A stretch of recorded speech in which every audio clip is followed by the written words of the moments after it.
Junqueira, temos também a nossa Raquel Landim e a Thaís Arbex, direto de Brasília.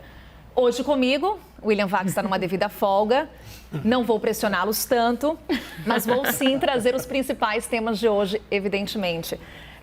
Um dia em que a crise institucional, a relação entre os poderes ficou ainda mais evidente. Conversamos agora com o governador do Mato Grosso, que enfatiza muito essa questão da harmonia necessária para uma boa governança. Caio Junqueira, vou começar com você.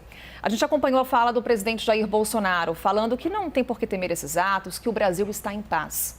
O Brasil está em paz? Não, o Brasil não está em paz, isso está bem claro, né? Quando muitas pessoas começam a ter que falar que o Brasil não está em paz, é porque não está, né? Quando o Brasil está, que o Brasil não está. Enfim, tem uma construção, uma busca de diálogo, não diretamente pelo presidente Jair Bolsonaro, mas há muita construção em volta disso. E nesse momento acaba também começando a acender o fogo em algum outro conflito, né? Que a gente pode abordar por esse lado também dentro do Congresso Nacional, o Senado Federal começando ali a ter um início talvez do que pode vir a ser uma rebelião. Mas não estamos em paz e aposto também que dificilmente teremos paz, pelo menos até as eleições de 2022, infelizmente.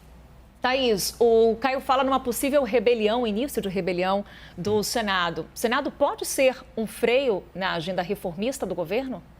Boa noite, Carol. Boa noite, colegas e a todos que nos acompanham. Carol, depois do que a gente assistiu ontem à noite em relação à derrota daquele texto da medida provisória que mexia em uma série de questões trabalhistas, a gente entendeu que o Senado deu sim um recado.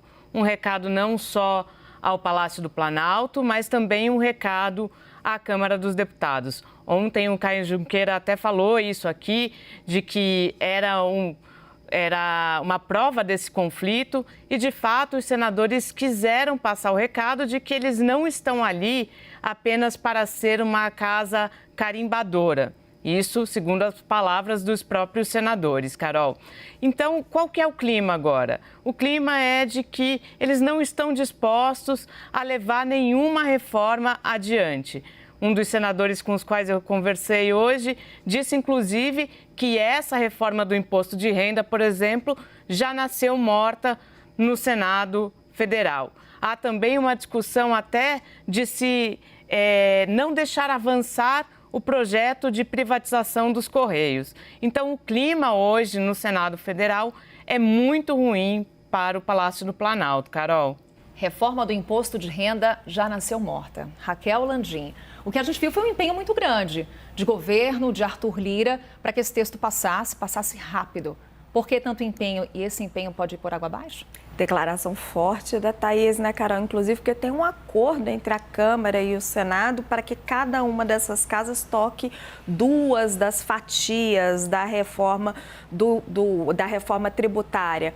Falando especificamente sobre a reforma do imposto de renda, ela vem de uma premissa correta, Carol, que é você reduzir o imposto das empresas e taxar o acionista. Só que houve ali uma série de mudanças, a gente viu essa descalibragem enorme, nós estamos com prejuízo para as contas públicas de 40 bilhões de reais. A reforma, então, ela se desvirtuou um pouco. E por que o governo insistiu tanto nela, apesar de todas as reclamações?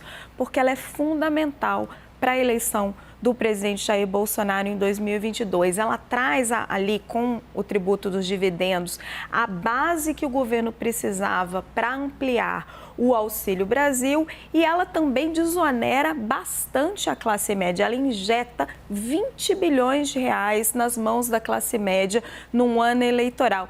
Então eu acho que, embora o Senado queira que a reforma já esteja morta, o governo e o Arthur Lira, presidente da Câmara dos Deputados, vai brigar muito por ela. O governo já está trabalhando nisso, Caio, para tentar evitar que essa crise no Congresso, entre as casas do Congresso, interfira nessa agenda, já pensando em 2022? Muito, Carol. O que acontece, né? Quando a gente fala governo, Palácio do Planalto, a gente tem que entender primeiro qual que é o Palácio do Planalto que está trabalhando, porque, evidentemente, não é tão diretamente, o presidente Jair Bolsonaro para tentar resolver essa questão no Senado Federal. A ala política, né? Que a gente convenciona, a gente que cobre bastante isso, se convencionou chamar ala política e, basicamente, estou falando do ministro da Casa Civil, Ciro Nogueira. Bom, ele já começou a operar acelerar sim hoje, principalmente com o presidente do Senado, Rodrigo Pacheco, e com o presidente da Câmara, Arthur Lira. Qual que é a leitura do governo do Palácio do Planalto sobre essa crise? Arthur Lira precisa abaixar um pouco a bola, precisa recuar, dar um passo para trás, porque não interessa ao governo, como a Thaís disse, como a Raquel disse também, comprar essa briga com o Senado, ter mais essa briga, mais uma crise institucional com o Senado, porque não adianta o Arthur acelerar na agenda reformista, na agenda governista, na agenda econômica, se tudo parar ali no Senado Federal. Então essa construção já começou a ser feita, porque Palácio do Planalto, estamos falando aqui de Ciro Nogueira, que é o tal amortecedor. Aliás, tem uma analogia interessante que me fizeram hoje, que se o Ciro Nogueira é o amortecedor, o Arthur Lira está sendo o acelerador, de acelerar toda a agenda, e o Rodrigo Pacheco pode ser o freio. Então a construção política toda é para evitar que isso ocorra. Então vamos balancear esse carro. Thaís Arbex, a gente viu o presidente Jair Bolsonaro sancionando o projeto que põe fim à Lei de Segurança Nacional. Foi um aceno ao Legislativo? Carol, com quem eu conversei hoje, ninguém entendeu muito assim, não. Tanto que, ainda que de forma incipiente, porque essa decisão saiu hoje, já há uma discussão sobre a derrubada desse veto.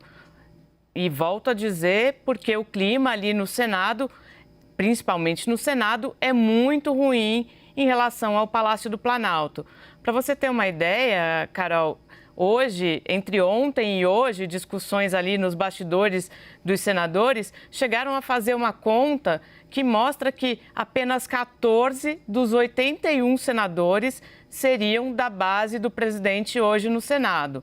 Então, essa possível derrubada do veto do presidente é sim já tratada como uma real possibilidade ali no Congresso. E não só no Senado, mas também por importantes líderes na Câmara, Carol.